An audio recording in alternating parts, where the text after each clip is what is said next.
Welcome back to Whiteout Survival, and yes, we are back on the account. We're still playing through from the episode that you might have just watched, which covered all the training troops and everything in that regard, but what we didn't do, and I do apologize, and I know you guys smashed it in the comments, we're going to go over the lucky wheel now. We're going to spin the wheel, we're going to see if our Zinman gets any better, and with all that, we will be going into the formations and talking about exploration like we did mention at the end of the last video. So if you haven't checked out last video, go back and check out episode 3. It's been amazing so far. We've been loving Whiteout Survival, and I thank you for the support, for all the guys just watching the videos and been enjoying the content too. So with all that said, let's get into today's episode.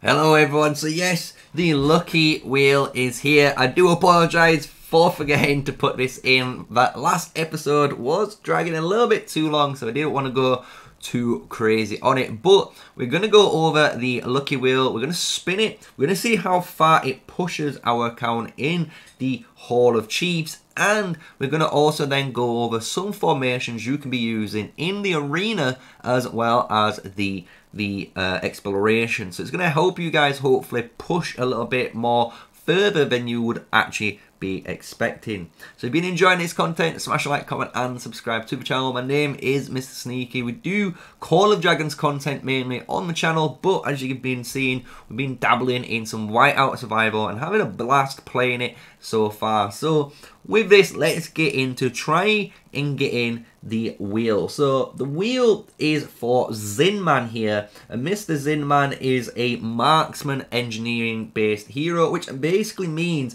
when you use him in exploration or arena, he has this main attack, which is a stun effect, which is really cool. It's a single target damage that does 75% damage to the single target, but it also puts this a 2-second stun, and that 2-second stun is very crucial in PvP. I'm just going to allow and say that right now. It's very strong in the right compositions.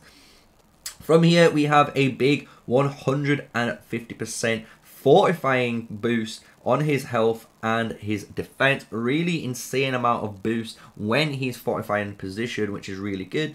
When we go to his last skill, this is an attack speed boost, meaning all of his units do fire more attacks per second, which is a really cool mechanic because we don't have attack speed in Call of Dragons, but in here we can do it due to the way the combat system works. From here, in the expedition, these are more passive based abilities that you're going to have. So he allows all your construction for all of your buildings from the get-go an increased amount of speed up for him. So it does help you out in that cost. And on top of that, he even reduces the cost of the resources needed for all your construction. So he makes it even quicker and he makes it cheaper. So he's an amazing hero to help push power even when he's in your just arsenal, because he has this passively as an account. When we go into it, he also, when he's in the battlefield now, all of his friendly troops can have a 25% damage increase, which is nuts on this hero, because being a marksman, these lead the most amount of DPS in the game. Marksmen, as we said in an earlier video, do the most damage in the game. So having a 25% DPS buff on a marksman unit is quite nutty when we're looking at what we have. If we go here, we can see the percentage chances for getting them, and you can see, to be honest, a 32.8% chance to getting his shard. So we're going to have a high chance of actually unlocking one-piece shards here, and almost a 4.3 or almost a 4.5% chance in the ×5. We're going to get a bunch of hopefully speed ups as well as the hero XP. And the really cool thing you'll notice here, the actual resources are really low. They're only 2.73% chances on getting those. So we should be, in theory, getting more Zinman shards than we should be getting even of these resources. So those are the rates and percentages. I hope you've enjoyed it so far. Let's go without any further let's see if we can do this. We've got it live. We're going to be spinning it live for you guys while we're doing it. We're not going to skip the animation because who are we to skip animations on this channel? So let's go and spin. We've got 10 spins. We've got a lucky question mark spins. We don't know what that is yet, so we're going to see what we're going to get. But we've got 1 hour speed up now. There's our first shard. That's really nice. We should be getting more of those. There it is again, our second shard for the hero. So again, and another one. That's 3 shards already. Going into 4 shards in 10 spins. How many more it wants to give us? Ooh, I thought it was going to give us that times 5. But we've got 5 shards already. 6 shards right now. Is it going to give us a 7? It's giving us a 7, boys. This is the game. If you want to spin and hit, look at that. Oh my god, that is amazing right now. I cannot believe that luck for us. So we've hit that. If we go to the Hall of Chiefs though, we were at 450k. And now we're at 760,000. So that is a lot of score we've just gained by just spinning that wheel. So let's do another 9 spins here.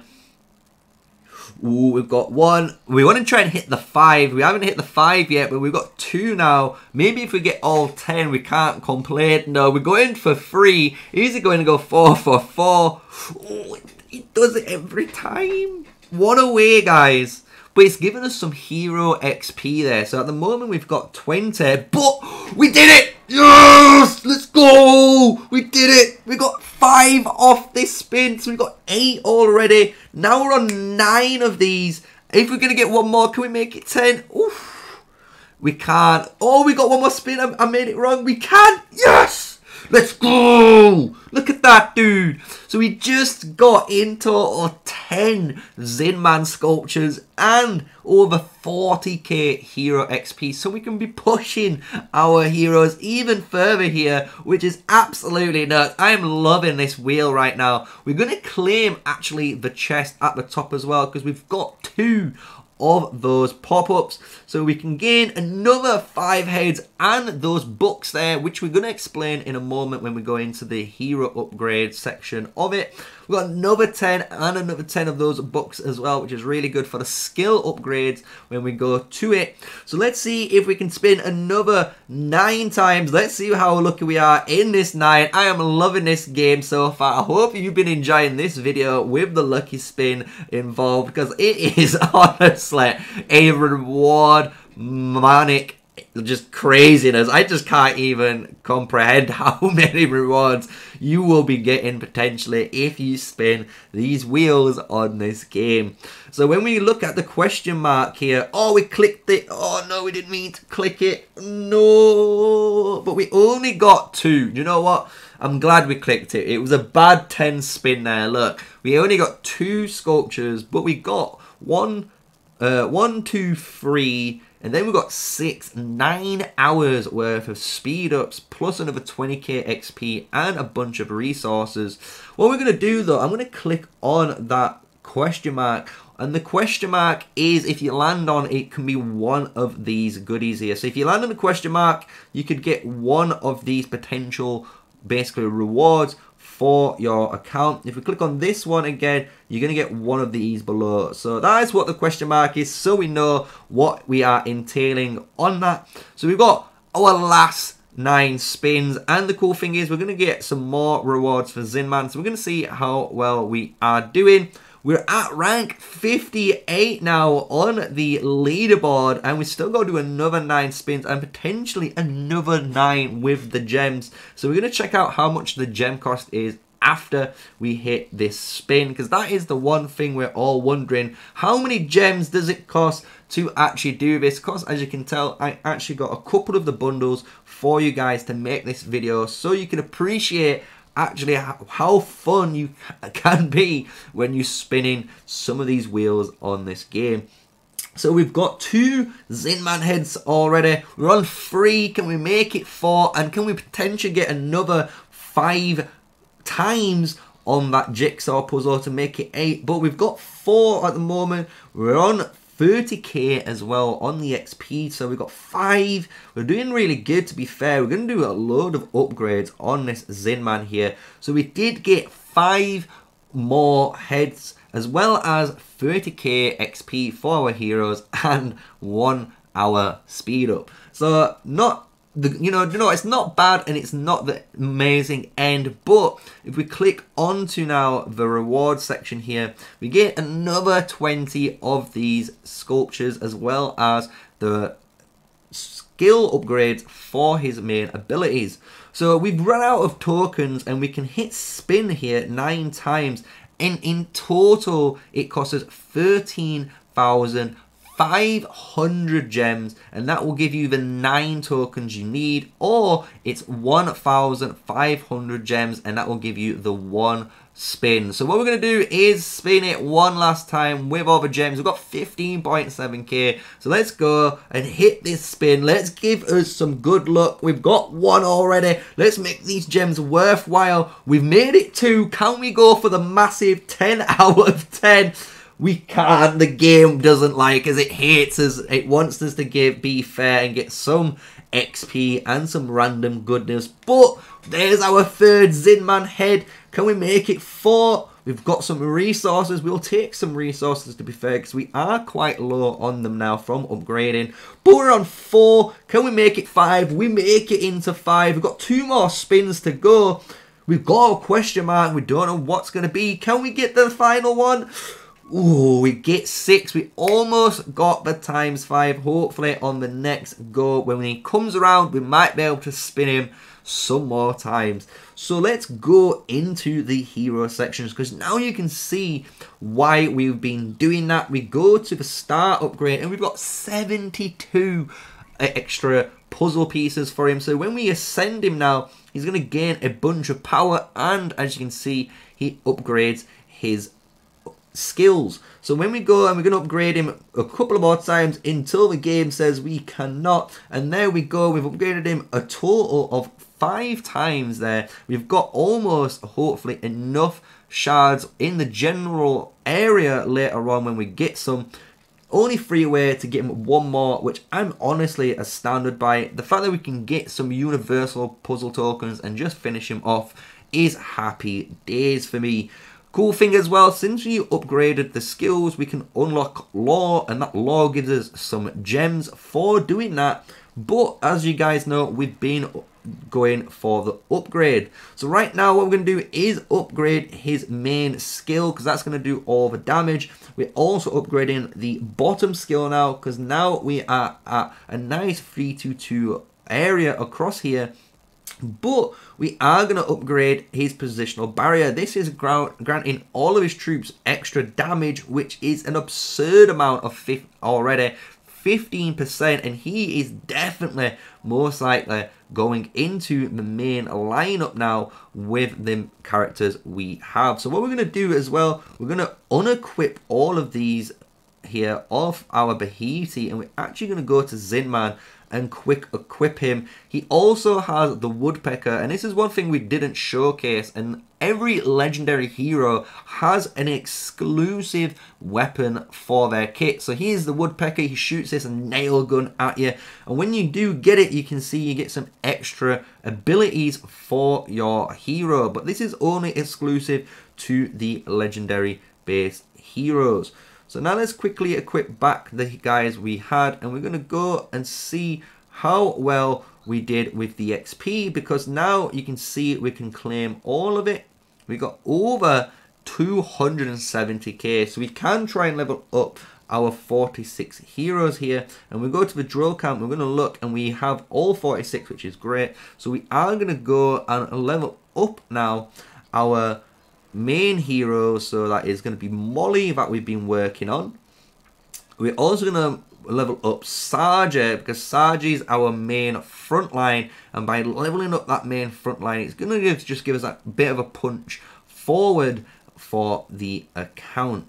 So I hope you've enjoyed today's episode so far. We've spun the wheel, we've upgraded our Zinman, and what we're going to do now is actually showcase some exploration. So we should be able to push through here, and we're going to explain what you can be doing. Since if you hit the quick deploy, it's always going to try and deploy the strongest march it believes you have. But in this game, depending on your heroes you actually have, as well as the lineups, a lot of the best formations I have been experiencing is a triple marksman backline with one lancer and the one tank in the front. And by doing this, it actually gives you the most damage to melt through the enemy's front line, as well as the spearman helps you clear the backline while the tank does most of the tanking as quickly as it can. So we're going to showcase that hopefully here on this new stage. And you can see the amount of damage and now the Zinman upgrades here all in effect. You can see how much damage he's actually pumping out when he fires and stuns those targets. And as you can see, they just have more units than us right now. So what we can do though, we can also try and shift up the abilities of the heroes we've got right now, because another really good hero which people might be sleeping on when you're looking at this type of stuff is if we get rid of our Bahiti and actually put in the blue hero, Markswoman. The Markswoman actually has an insane amount of AoE, and AoE, as you can imagine in this game, is one of the most king things you can be doing as the main objective. So you can see there the main arrows from above gets fired down by the marksman, and obviously it's going to allow us to fire through and do more damage. So you can see by just switching up, we even still lost there, we was able to do a little bit better just because we changed the hero that we have in our lineup. So we'll do one more try and we'll see if we can potentially get this. We'll remove Zinman just for now and see if a Bahiti is any stronger than having him in the fight. So we're going to try again with this combo. The Bahiti does give you a massive amount of damage increase for your unit, so that's why we've got it running, because potentially that could just proc, and as you can see, the AoE is hitting again, but it didn't do as well as the last, formation. So when we go into it, I'm still stuck. We need to level up a little bit more our units to obviously push to 220. So when you're looking at some configurations here, we're gonna get rid of everyone and we're going to showcase some really good ones. If you've got Sarge is someone you should always put in the front line, and a really good person to actually put in the front line too in the early game for a lot of free-to-play players as well is going to be this amazing Hammersmith. The Hammersmith honestly does a great amount of damage as a frontline unit as well. If you don't have him and you want to use someone else, the Bombardier guy with at level 46 who's a spearman plays a really good frontline role too for your unit. So you could run this sort of lineup, and then you could be running someone like Bahiti that you always get access to in the early game. You could be running Markswoman as the other marksman, and then depending on how lucky you are, you could run either Molly as one of the gold heroes that you unlock, or you can use either Jesse, that's unlocked through, again, opening chests, or the event that is the trials that runs through, or you can even run Gina, which is an amazing hero which you unlock through Gina's Revenge for your combination. So, for example, we're just going to run this and showcase how well this could do for you guys as a frontline tank, as well as a general purpose, march at the front line. As you can see, it's doing really well, surprisingly, for the march, even though we wasn't really running any of my strongest heroes. None of those heroes had any real gear on them, making them any stronger. So you can tell that it is a very strong combination when you're looking at some sort of deployment for your account. So I hope that give you guys some small tips and tricks for your exploration, and hopefully that makes it understandable why you need AoE to try and push through that event. When you look at your arena, you're going to see my arena is pretty much the same. I do have the quick deploy set up, but on here we run double Lancer, double Marksman, and the single tank. This is a really powerful setup, again, because it does melt as many players as it can, because it tries to kill the double Lancers, try and kill the Marksman at the back, while your two Marksmen are killing the front line, and Sargi and Molly, being the two front line focus, honestly do a really good job as a tank unit, because Molly, even though she is a Lancer hero, Lancers are basically like a bruiser unit. They're in between dealing great damage and being a really good tank. And when you look at Molly's skills, she has some really good skills. She has an AoE damage which freezes them for 1.5 seconds. She increases the damage of her units, and she increases her own attack speed. When you go to the expeditions now, she increases her own damage up again, which is amazing with Zinman. We also have a damage up increase, and we have a stun chance when we are fighting in the expedition. So you can see it's very, very good for Molly to be actually as a frontline unit with her kit for your formation. And that's why in the defensive lineup, I actually run more of a double Lancer, double Marksman, and a tank lineup, because we want AoE, but at the same time, Zinman, being that single target stunner, is actually a really powerful hero in here. If you've got maybe someone like Natalia, Natalia is a really good option as well for your tank, but for me, my Natalia is only 1 star compared to the 2.5 star Sargi that I obtained. And the thing is, which we will say now to do with heroes for the end of the video, the star level does honestly really matter. As you can see, my skill levels is 2, 2, 2, and 2 across. But when we look at my Sargi here and we go to his skills, they are 3, 3, 3, 2, and 2 across. And he is a much stronger hero, having all of those abilities unlocked and having them all at level 3. So it is a really fair game that some of the epic heroes are stronger than the legendaries, and some of the blue heroes honestly are surprisingly really strong too for your formation, depending on what you're going to be running. So that is today's episode. I hope you enjoyed it. I hope you enjoyed the lucky spin, the tips and tricks hopefully on the heroes and formations for exploration, and on your arena runs that you can be using to push that little bit of PvP content as well, to get yourself up past the 5, the big mark, to get better rewards. So I hope you've enjoyed it. We've hit 5 million, as you can see today, from just upgrading our Zinman, which is amazing. Nice big push for us. And we've got obviously our units upgrading, as well as all our buildings and research going, as you can imagine, as a good players do. So if you enjoyed the video, smash like, comment, and subscribe. My name is MrSneakyy. This is an official Call of Dragons content creator, but we are covering Whiteout Survival today, as always.